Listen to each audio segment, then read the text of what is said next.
hot takes, hot brews, no filter, no fluff. It's the Bearded Coffee Rant, and we've had enough.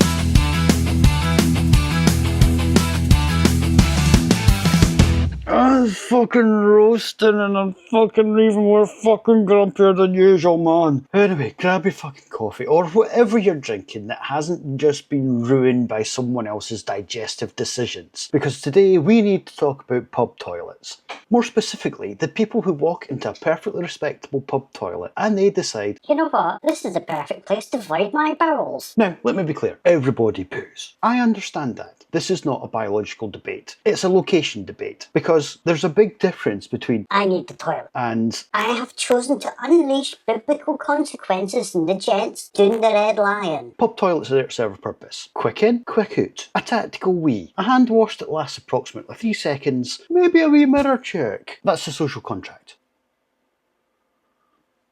But then comes along Captain Digestive Emergency, and suddenly the entire room changes. You know the signs, you push open the toilet door, and immediately, something feels wrong. The atmosphere is heavier, the air has texture, the room feels like it's fucking seen things. And somebody's in the cubicle, silent, waiting, like a villain in a horror movie. You hear absolutely nothing, which somehow makes it worse, because your imagination is doing all the hard work. Don't know why I'm fucking drinking coffee, it's fucking boiling. And here's what gets me. These people are never desperate. Truly desperate people, they have my sympathy. No, the pub toilet destroyer is always weirdly relaxed. It's like they've scheduled it, like they've checked their calendar. 7:30 PM, pint. 8:15. Unleash darkness. And then comes the sound. You know the one. The sound...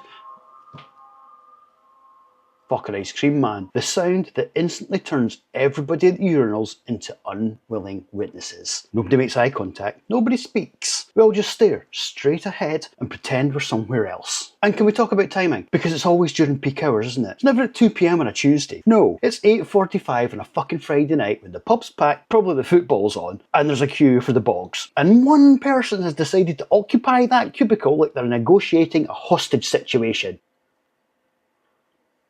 See if that ice cream man comes back, he's getting fucking belted. And you know they're there for the long haul too, because the phone comes out. We've all heard it. The scrolling, the tapping, the complete lack of urgency. Mate, this isn't your home office. Finish the mission. And why do pub toilets always amplify everything? Normal noise becomes like a stadium event. The acoustics are unbelievable. The walls apparently made from recycled shame. You could drop a paper clip in there and it would sound like a fucking church bell.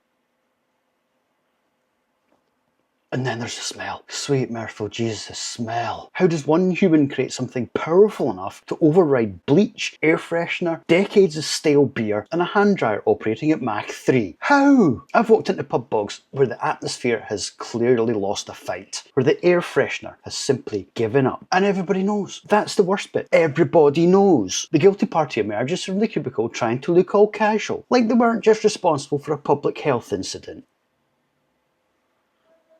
And of course nobody says anything. British society is not equipped for that. We just silently step aside and let them leave. Like a dangerous animal returning to the wild. But of course, when someone has to go in there next, an innocent person, the victim, a man who simply wanted a wee and now finds himself entering a chemical exclusion zone. It's not fair. Nobody should have to mentally prepare themselves before going into the pub bog. Nobody should need to reconnoitre it. And don't tell me, What if there's nowhere else? there is always somewhere else. Go home, go to a supermarket, find a fucking service station, dig a tunnel. I don't know, fucking figure it out, you fucking giant cabbage. And why is it always in the nicest pubs? You never see this happening in some rough old boozer with one fucking flickering light bulb. No, it's always a lovely gastropub with artisan burgers and exposed brickwork. Somebody spent thousands of pounds decorating the place, and one bloke walks in and immediately starts undoing all that work.